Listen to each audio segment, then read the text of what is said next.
नमस्कार। आज हम करेंगे शुरुआत हिंदी की।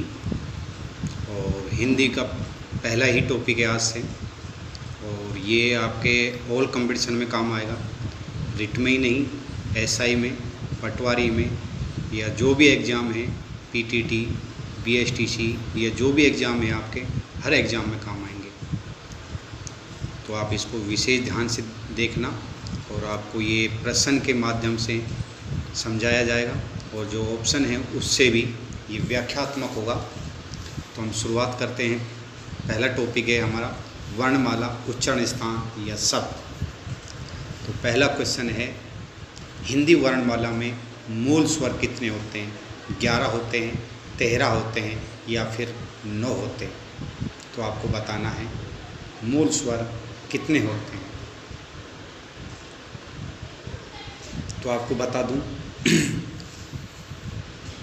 संस्कृत में मूल स्वर 9 माने गए हैं वैसे तो, और टोटल वर्ण मूल होते हैं 13, लेकिन हिंदी में मूल स्वर होते हैं 11। कितने स्वर होते हैं? 11। कौन कौन से होते हैं, ध्यान देना। पहले है लघु और दीर्घ।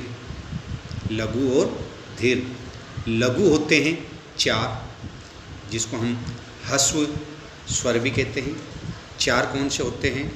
ए, ई, उ, री। तो ये 4 तो हो गए ह्रस्व या लघु स्वर। अब बच गए 7। 7 हो गए दीर्घ। कौन से? आ, बड़ी ई, बड़ा ऊ, ए, आई, ओ, औ। ये कुल हो गए 7। तो 4 हो गए ह्रस्व स्वर और 7 हो गए दीर्घ स्वर। तो टोटल हो गए 11। तो हिंदी वर्णमाला में 11 होते हैं। अब बच गए, ये मैं आपको 13 बताया। एक तो आता है रे, री, और एक आता है री, बड़ा वाला। तो इस तरीके से 2 ये हो गए। ये हिंदी में नहीं माने गए, तो संस्कृत में होते हैं ये। प्रश्न नंबर 2, ए स्वर है अग्रस्वर, मध्य स्वर, ये पश्व स्वर। तो आपको बता दें, जो ये स्वर होते 3 होते हैं, अग्रस्वर, मध्य स्वर, पश्व स्वर। ये होते क्या है? अग्रस्वर। अग्रस्वर का मतलब होता है जब हम उच्चारण करते हैं तो जीभ के अगली भाग से बोले जाए उसको हम अग्रस्वर कहेंगे। जीभ के मध्य से बोले जाए उसे हम मध्य स्वर कहेंगे, और जो जीभ के लास्ट यानी पीछे से बोले उसे हम पश्व स्वर कहेंगे। तो एक कौन सा स्वर है? तो आपको बता दूं, अग्रस्वर जो जीभ के आगे से बोले उसमें आएगा कौन कौन से? अग्रस्वर में, अग्रस्वर में आएगा ई छोटी, ई बड़ी, ए, आई और री। ये हो गए हमारे अग्रभाग। ए हो गए हमारे मध्य स्वर। अब बच गया पश्व स्वर। पश्व स्वर मान होता है जो बीच में बोले, लास्ट में बोले। आ, उ, बड़ा ऊ, ओ, औ। ये हो गए हमारे पश्व स्वर। तो ए का राइट आंसर होगा हमारा मध्य स्वर। तो एक और आपको पहले क्वेश्चन में एक और जानकारी दे दूं, जो आपने 7 दीर्घ स्वर करे थे, उन 7 में से 4 स्वर तो संयुक्त स्वर भी हैं। क्या हैं वो? संयुक्त स्वर। जैसे ए संयुक्त स्वर है, ए और ई का। आई, ए और ए का। ओ, ए और ऊ का। औ, ओ, ऊ और औ, ओ का। तो ये 4 कौन से स्वर हो गए? संयुक्त स्वर हो गए। संयुक्त स्वर हो गए। प्रश्न नंबर 3, अयोगवाह वर्ण होते हैं 3, 5 या 2? तो आपको बता दें, अयोगवाह होते हैं कौन से? एक तो विसर्ग होता है और एक अनुस्वार। अयोगवाह कौन से होते हैं? विसर्ग और अनुस्वार। तो हमारा राइट आंसर होगा ऑप्शन सी। तो अयोगवाह कौन कौन से होते हैं? विसर्ग और स्वर। प्रश्न नंबर 4, ये बिल्कुल महत्वपूर्ण प्रश्न है। कै आधा है, शे भी आधा है, और ए ये मिलकर बनता है क्षय से, जिसको हम बोलते हैं कक्ष। तय, रे आधा है, ए त्रय, ये भी राइट है। जय, णे, ए के बन गया, ये भी राइट है। शे, रे, ए श्रेय बन गया, ये भी राइट है। तो हमारे ये ऑप्शन ई सभी ही राइट हैं। सत्य पूछा है तो ये सत्य हो गया। तो अब ये एक प्रश्न और भी बन सकता है, संयुक्त व्यंजन कितने होते हैं? संयुक्त व्यंजन कितने होते हैं? तो ये कितने हो गए? 4 हो गए। कितने हो गए? 4। कौन कौन से? क्षय, त्रय, ज्ञ और श्रेय। तो ये ध्यान देना, ये किससे मिलकर बनता है, इसको विशेष ध्यान देना। प्रश्न नंबर 5, सघर्षी वर्ण नहीं है। सघर्षी वर्ण नहीं है। श, से, है या फिर रे। सघर्षी वर्ण बताना है।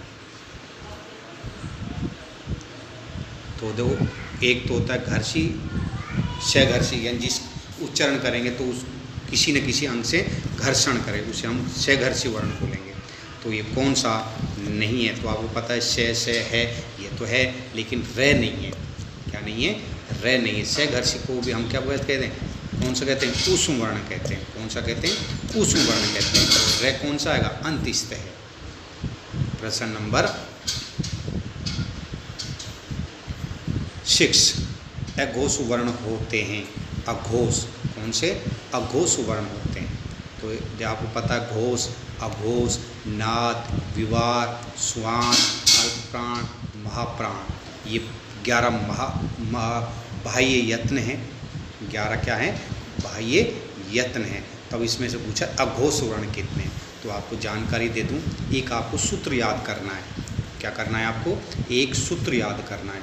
6 क्वेश्चन और 7 क्वेश्चन भी उससे रेडी हो जाएगा, और एक प्रश्न तो ये जरूर ही आएगा। तो आपको क्या याद करना है? सूत्र याद करना है। तो हम देखो, ध्यान से सुनना है इसको। हम कोई भी संख्या होती है उसको लक्की और अनलक्की मानते हैं, यानी शुभ और अशुभ। जैसे हम बात करूँ मैं 11, 9, 7, 5, उसको हम लक्की मानते हैं, उस पर हम विश्वास कर लेते हैं, अरे यार ये बहुत लक्की है। जैसे कोई भी संख्या 12, उसको हम लक्की नहीं मानते हैं, इसका मतलब वो अविश्वास के योग्य है। तो आपको याद करना है 12 अविश्वास। कैसे करना है? 12 अविश्वास याद रहेगा। 12 अविश्वास। तो आप समझिए क्या है अविश्वास। तो देखिए 15 क्वेश्चन के नीचे ट्रिक्स लिखी हुई है। 12 अविश्वास। देखो 12 का मतलब होगा पहला और दूसरा अक्षर। पहला और दूसरा अक्षर। कौन सा पहला और दूसरा अक्षर? कैवर का, चैवर का, टैवर का, तैवर का और पैवर का। कौन सा अक्षर? पहला और दूसरा। ठीक है, याद रहेगा। 12 का मतलब पहला और दूसरा। अविश्वास, ए का अर्थ होगा अघोष। ए का अर्थ क्या हो गया? अघोष। वी का अर्थ हो गया विवार, और श्वास का अर्थ हो गया श्वास। तो अविश्वास मतलब क्या हुआ? अघोर, विवार और श्वास। तो इसका मतलब क्या हुआ? पहला और दूसरा अक्षर अघोष होता है, विवार होता है और श्वास होता है। ध्यान रहेगा। अघोष में कौन से अक्षर आते हैं? पहला अक्षर, दूसरा अक्षर। विवार में कौन से आते हैं? पहला और दूसरा। श्वास में कौन सा आता है? पहला और दूसरा। और आगे देखो से, वा, से, यानी से आ रहे हैं, तो इसमें से भी आएगा। अविश्वास, से। ठीक है, तो ये कितने हो गए? अघोष, विवार, श्वास। तो कै का वर्ग, चै वर्ग, टै वर्ग, तै वर्ग, पै वर्ग। तो ये 5 हो गए। 2 हो गए पहला दूसरा, 10 हो गए।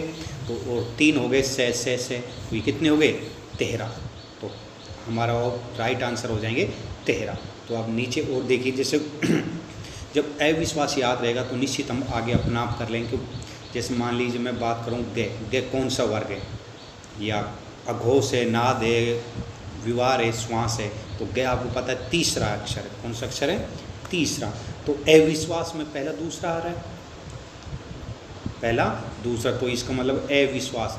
अघोष भी नहीं है, विवार भी नहीं है, श्वास भी नहीं। इसका मतलब कौन सा आ जाएगा? घोष, नाद और स्वार। तो अब ये ध्यान दिए, घोष, नाद, स्वार में उसमें पहला दूसरा हुआ, इसमें कौन सा आ जाएगा?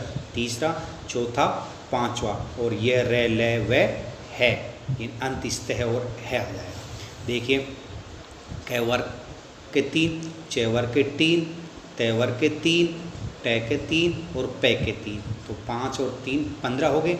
और 5 हो गए कौन से? ये रे, ले, वे, है। 15 5 कितने हो गए? 20। और जो नाद, श्वास, घोष होते हैं, ये स्वर आते हैं। इसमें क्या आते हैं? स्वर। स्वर कितने हो गए?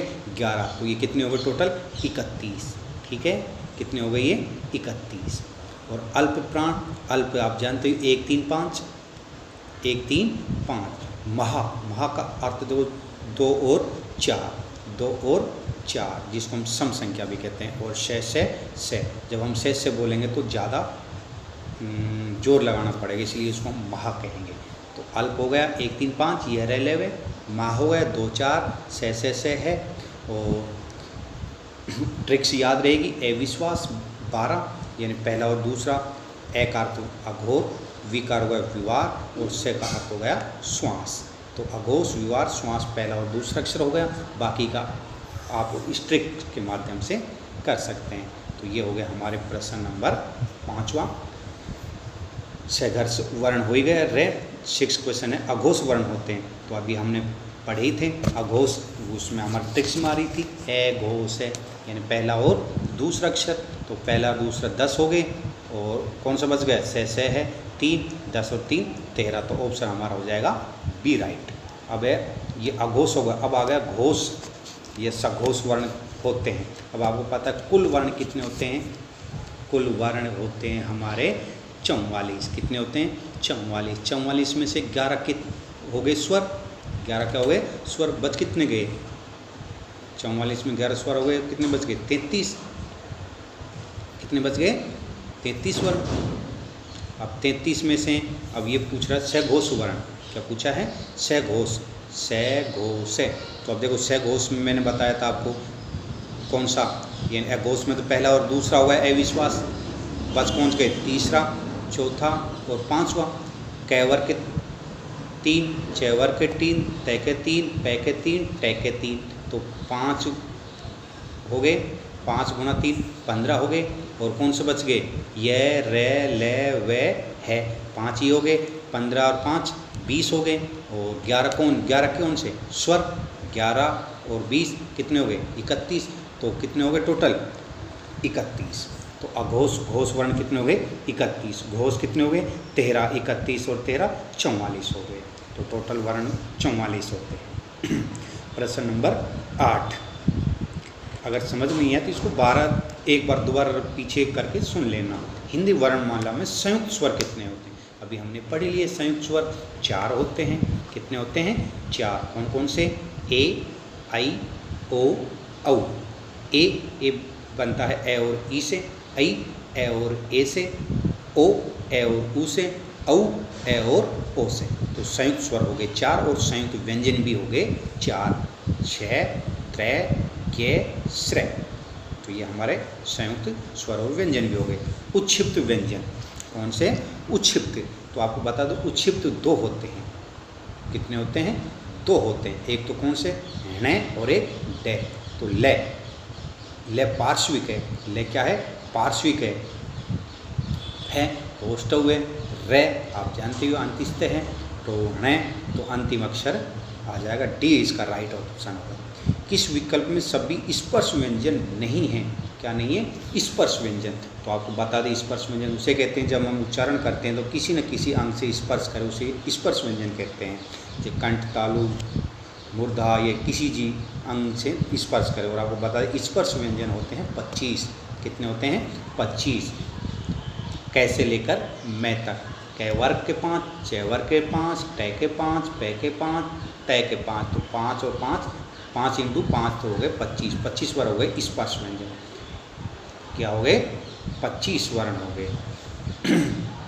तो हमारे राइट आंसर, लेकिन इसमें ये पूछा नहीं है।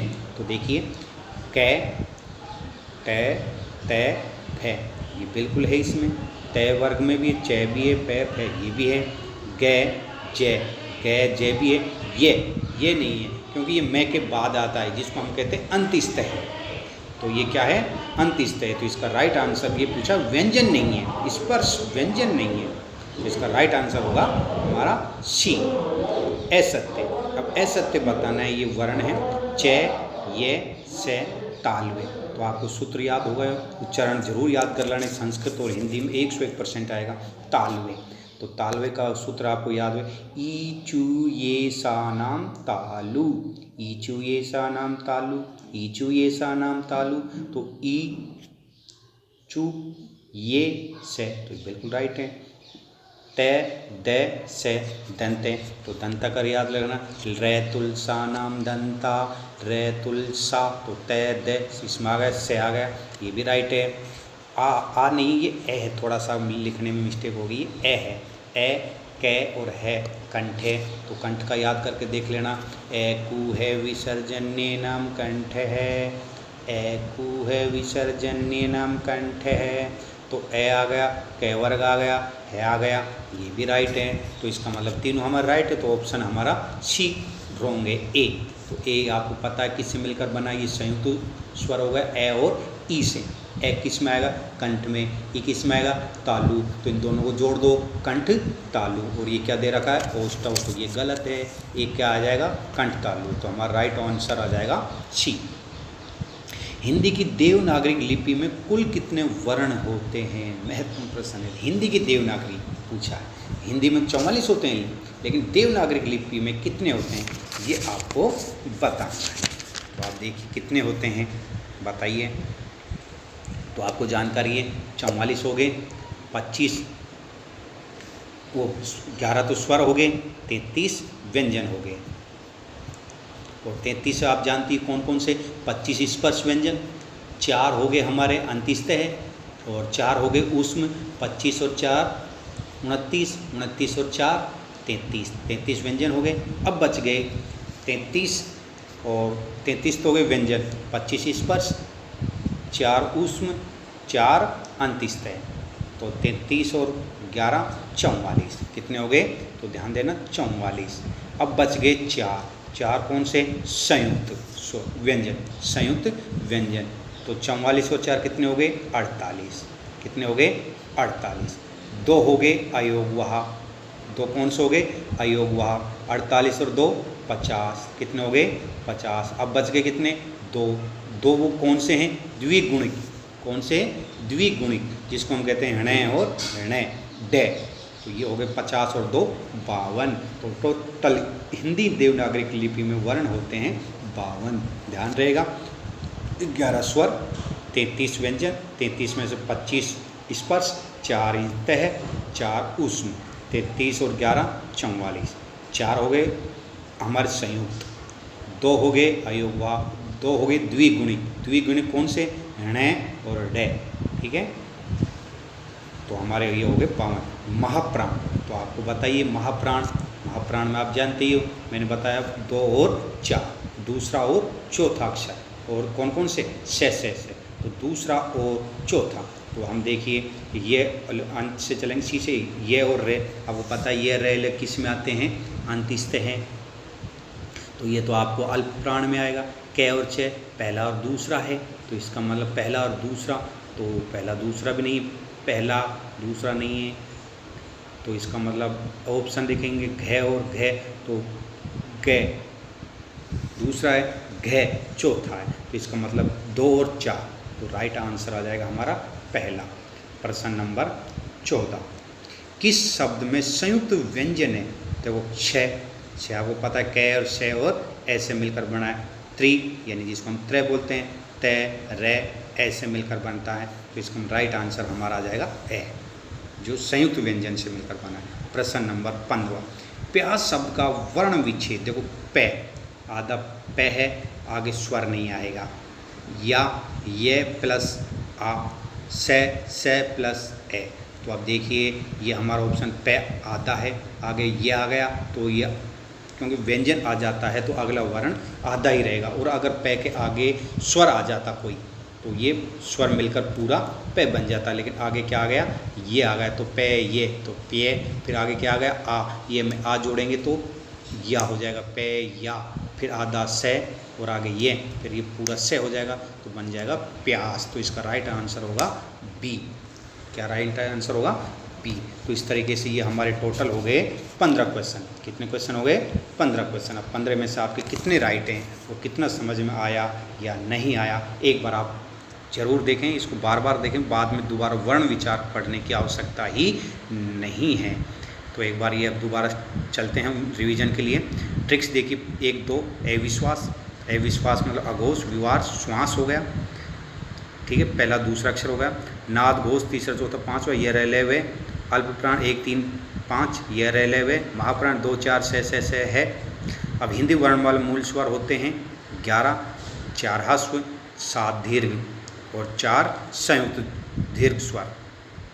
अब ए आपके कौन सा है? मध्य। अब नोट दिया हुआ है अग्र, ई ए, पश्व आ उ ए ओ, औ। अयोग भाव होते हैं 2, अनुस्वार और विसर्ग। सत्य है, ये सभी है ही। सघर्षी वर्ण नहीं है, रे नहीं है। अघोष वर्ण होते हैं 13, अघोष प्रथम और दूसरा अक्षर और से, पहला और दूसरा अक्षर और से। सघोष वर्ण 31 होते हैं, सघोष में तीसरा चौथा पांचवा अक्षर और स्वर, और यह रेल है वे और है। हिंदी वर्णमाला में संयुक्त स्वर कितने होते हैं? 4 ही होते हैं, अभी बताया था। उक्षिप्त ण है, डी राइट। किसी विकल्प में सभी स्पर्श व्यंजन नहीं है, ग, जय, ये, बे। स्पर्श व्यंजन कैसे मैं तक 25 होते हैं, असत्य, ये कंठ और तालव्य। हिंदी देवनागरी लिपि में कुल कितने वर्ण होते हैं? 12 होते हैं। 11 स्वर, 33 व्यंजन, 4 संयुक्त व्यंजन, 2 अयोगवाह, 2 द्विगुणी, ण और डे, ये लिखा हुआ है। महाप्राण यानी महाप्राण में आता है 2, 4, से है। और किस शब्द में संयुक्त व्यंजन है? 6 और 3 में है। तो इस तरीके से हमारा रिवीजन भी हो गया और ये हमारा कंप्लीट हो गया। अब आपको ज़्यादा से ज़्यादा लोगों को शेयर करना है, और आपको ये कैसा लगा ये भी कमेंट बॉक्स में लिखना है। और आपको अगर अच्छा लगा हो तो लाइक ज़रूर करें, ताकि मैं अब संधि होगी तो संधि और बेस्ट ट्रिक से समझाने की कोशिश भी करूँगा। सभी को धन्यवाद।